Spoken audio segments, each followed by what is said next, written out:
আসসালামু আলাইকুম, welcome back to my channel. আজকে আমি একেবারে ভিন্ন স্বাদের দারুণ মজার একটি ভর্তা রেসিপি নিয়ে আসলাম। লইট্টা শুটকির ভর্তা তো কম বেশি আমরা সবাই খেয়েছি। আজকে আমি একেবারেই ভিন্নভাবে লইট্টা শুটকির ভর্তা তৈরি করে দেখাবো। আশা করছি আমার আজকের এই লইট্টা শুটকির ভর্তার রেসিপিটা আপনাদের কাছে খুবই ভালো লাগবে। যদি ভালো লাগে তাহলে অবশ্যই একটি লাইক দিয়ে পুরো ভিডিওটি কন্টিনিউ করবেন প্লিজ। লইট্টা শুটকির ভর্তা তৈরি করার জন্য আমি এখানে মাঝারি সাইজের 6টি লইট্টা শুটকি নিয়েছি। এখানে শুটকিগুলোকে আমি ছোট ছোট টুকরো করে কেটে নিয়েছি আর নিয়েছি শুকনো মরিচ, পেঁয়াজ কুচি আর রসুনের কোয়া। এবার চুলায় একটি প্যান বসিয়ে প্রথমে আমি শুটকিগুলোকে ভালো করে ভেজে নেব। চুলার আঁচটা মিডিয়াম টু লো হিটে রেখে শুটকিগুলোকে আমি 10 থেকে 12 মিনিটের মতো ভালো করে ভেজে নেব।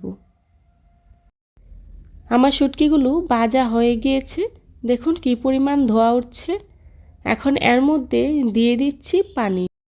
এখন শুটকিগুলোকে একটু নেড়ে চেড়ে 15 থেকে 20 মিনিটের মতো গরম পানিতেই ভিজিয়ে রাখব। এখন চুলায় একটি প্যান বসিয়ে দিয়ে দিচ্ছি সরিষার তেল 1 টেবিল চামচ। এর মধ্যেই দিয়ে দিচ্ছি রসুনের কোয়া। আমি এখানে বড় সাইজের একটি রসুন নিয়েছি। এখন রসুনগুলোকে আমি ভালো করে ভেজে নেব। রসুনগুলো ভাজা হয়ে গেলে এর মধ্যেই দিয়ে দিচ্ছি পেঁয়াজ কুচি 1/3 কাপ। এবার পেঁয়াজ রসুনগুলোকে আমি ভালো করে ভেজে নেব।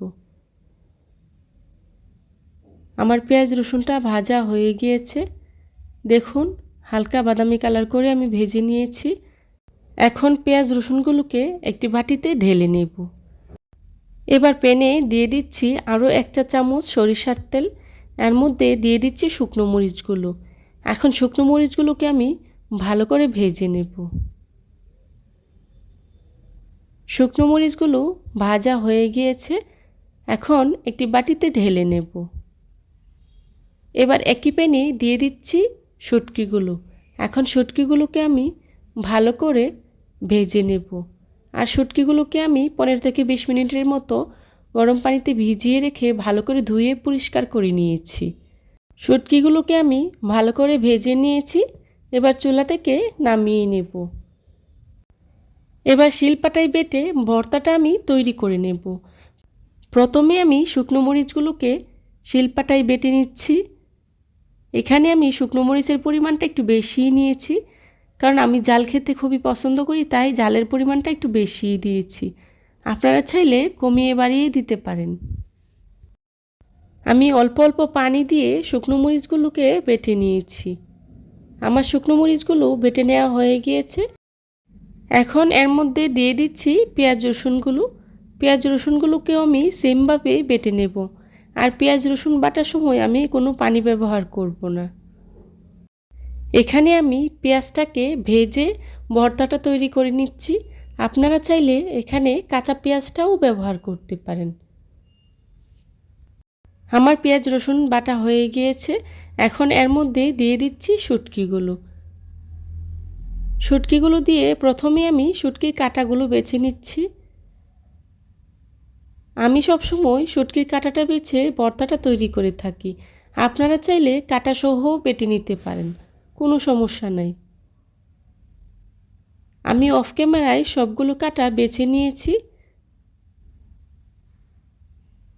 এখন শুটকিগুলোকে আমি ভালো করে শিলপাটায় বেটে নেব। এই লইট্টা শুটকির ভর্তাটা গরম ভাত বা খুদের ভাতের সাথে খেতে খুবই ভালো লাগে। প্রিয় দর্শক, আপনারাও বাসায় একবার হলেও ট্রাই করে দেখবেন। আশা করছি আপনাদের কাছেও খুবই ভালো লাগবে।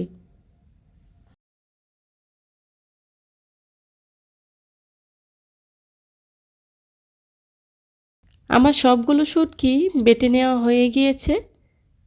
এখন আমি ভর্তাটাকে হাত দিয়ে ভালো করে মিক্স করে নেব।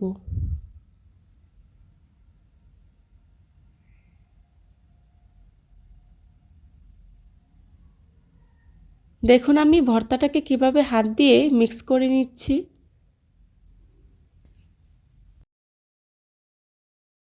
এখন আমি ভর্তাটাকে শিল দিয়ে আলতো আলতো করে আরও একবার বেটে নিচ্ছি, যাতে করে সবগুলো উপকরণ একসাথে ভালো করে মিক্স হয়ে যায়।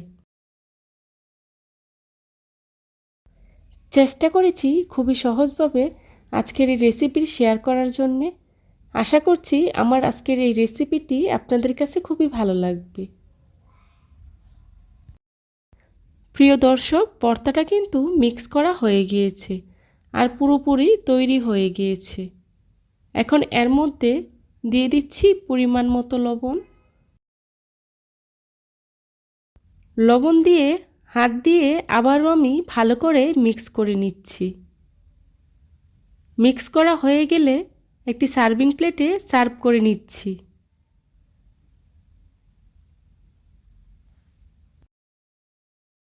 আমার আজকের এই সহজ রেসিপিটি যদি আপনাদের কাছে ভালো লেগে থাকে তাহলে অবশ্যই লাইক, কমেন্ট, শেয়ার এবং সাবস্ক্রাইব করে পাশে থাকা বেল আইকনটি অন করে দিবেন, যাতে করে আমি ভিডিও ছাড়ার সাথে সাথে আপনাদের কাছে নোটিফিকেশন পৌঁছে যায়।